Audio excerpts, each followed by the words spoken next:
तमाम दोस्तों को डॉक्टर जतिंदर परवाज का आदाब। दोस्तों, आपका खैर मकदम है, इस्तकबाल है, आपका स्वागत है।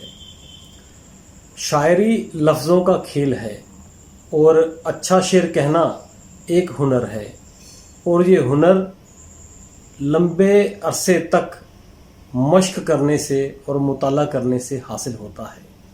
शायरी की इस्लाह करने और शेर को सुधारने का हुनर रखने वालों को उस्ताद शायर कहा जाता है। शेर के हर लफ्ज़ की अपनी एक अहमियत होती है। एक लफ्ज़ भी इधर से उधर कर दिया जाए तो अर्थ का अनर्थ भी हो जाता है और शेर कहीं से कहीं भी पहुंच जाता है, उसमें कोई नई बात भी पैदा हो जाती है। एक शायर थे भोपाल में जो रेख्ती में शेर कहते थे।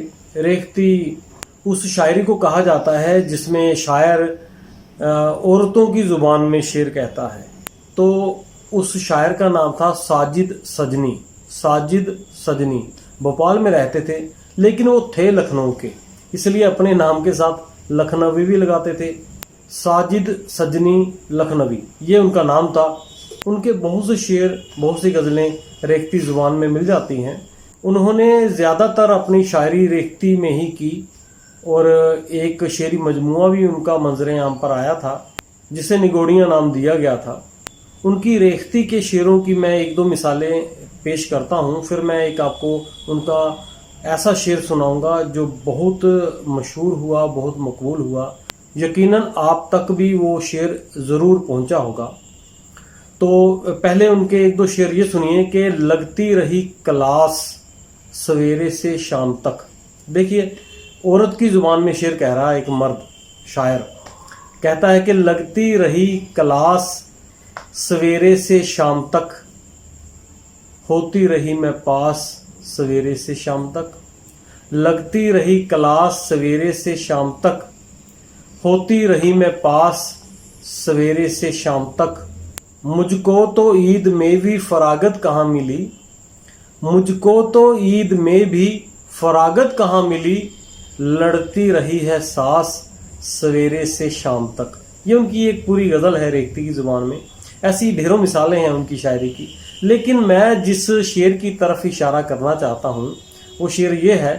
और वो शेर जब ये ट्रिपल तलाक का मामला चल रहा था, 3 तलाक का, तो उस दौरान ये शेर रोशनी में आया, बहुत लोगों तक पहुँचा। जबकि उससे पहले भी जो शेर व अदब में थोड़ा बहुत दखल रखते हैं उन तक ये शेर पहुंचा हुआ था, वो जानते थे इस शेर को। बहुत प्यारा शेर है। मैं आपको बताता हूँ कि इस शेर का एक लफ्ज़ जब उस्ताद ने बदला तो शेर कहाँ से कहाँ पहुंच गया। पहले शेर ऐसा नहीं था जैसे आप तक पहुंच चुका है। पहले शेर कुछ और तरह से था। वो मैं पहले कैसा था शेर, शायर ने कैसा लिखा, वो मैं आपको बताता हूँ। शेर ये था कि तलाक दे तो रहे हो इताबो कहर के साथ, तलाक दे तो रहे हो इताबो कहर के साथ, मेरा जहेज भी लौटा दो मेरी मेहर के साथ।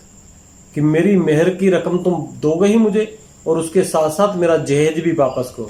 घर वाली मांग रही है अपने घर वाले से कि तुम मुझे गुस्से में तलाक दे रहे हो, ठीक है। बीवी अपने शोर से कह रही है तुम मुझे तलाक दे रहे हो, दे दो, कोई बात नहीं, लेकिन जब तुम मुझे मेहर की रकम मेरी दोगे ना तो मुझे मेरा जहेज भी चाहिए, वो भी मुझे वापस करो। तलाक दे तो रहे हो इताबो कहर के साथ, मेरा जहेज भी लौटा दो मेरी मेहर के साथ। तो जब उस्ताद को दिखाया ये शेर उन्होंने, तो उस्ताद ने कहा कि शेर अच्छा है लेकिन कोई ख़ास बात नहीं है, सतही बात है। वो जहेज वापस कर देगा, जो भी 2, 4, 5 लाख हो, कितना भी हो, 10 लाख हो, कुछ भी हो, पैसा हो, जेवर हो, कुछ भी हो, फर्नीचर हो, दे देगा। उससे ऐसी चीज मांगो कि वो दे ना सके, वो लुटा ना सके। तो बताओ उस्ताद क्या करना। उन्होंने कहा एक लफ्ज बदल दो इसमें से, और वो लफ्ज उन्होंने बदल दिया। सिर्फ एक लफ्ज बदलने से शेर कहां से कहां पहुंच गया, समाप्त कीजिए। तलाक दे तो रहे हो इताबो कहर के साथ, मेरा शबाब भी लौटा दो मेरी मेहर के साथ। तो शबाब वो नहीं लुटा सकता, तो ऐसी चीज मांगो जो वो ना लुटा सके। और शबाब वो लुटा नहीं सकता, जहेज दे सकता है वापस। तो देखिए शेर कहाँ से कहाँ पहुंच गया। जैसा मैंने कहा कि शायरी लफ्जों का खेल है, तो आप कौन से लफ्ज इस्तेमाल करते हो अपने जज्बातों एहसासात को जाहिर करने के लिए, ये सब लफ्जों का खेल है कि जो आपने लफ्ज इस्तेमाल किए, जिस तरह के आपने लफ्ज इस्तेमाल किए, उन्हीं में से आपका शेर बनेगा और वो शेर आपकी बात को पहुंचाएगा। इसी तरह का एक और वाकया मैं आप तक पहुंचाना चाहता हूं।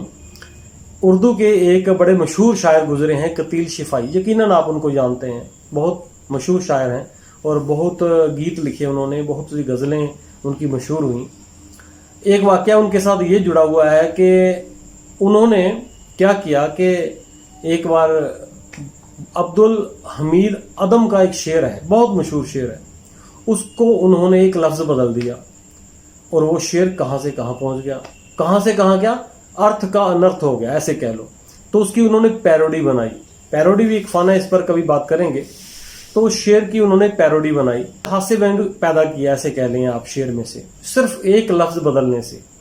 अब्दुल हमीद अदम का शेर है, शायद मुझे निकाल कर पछता रहे हो आप, शायद मुझे निकाल कर पछता रहे हो आप, महफिल में इस ख्याल से फिर आ गया हूं मैं।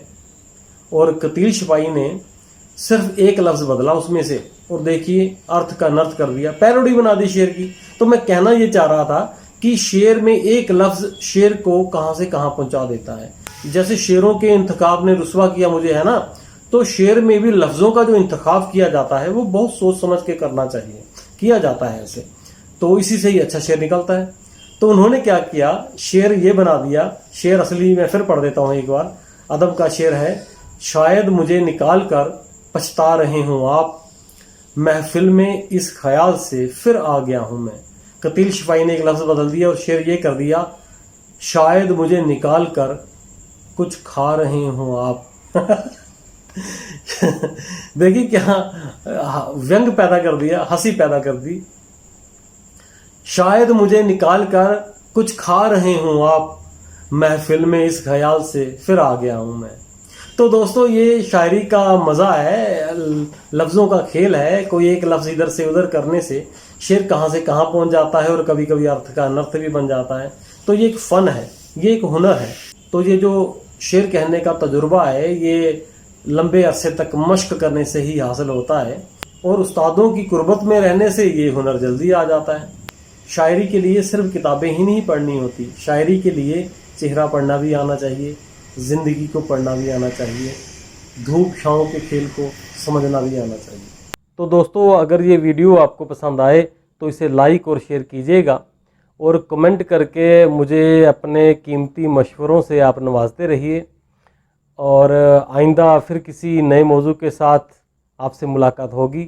तब तक आप इस चैनल को सब्सक्राइब कर लीजिए। आदाब, शुक्रिया।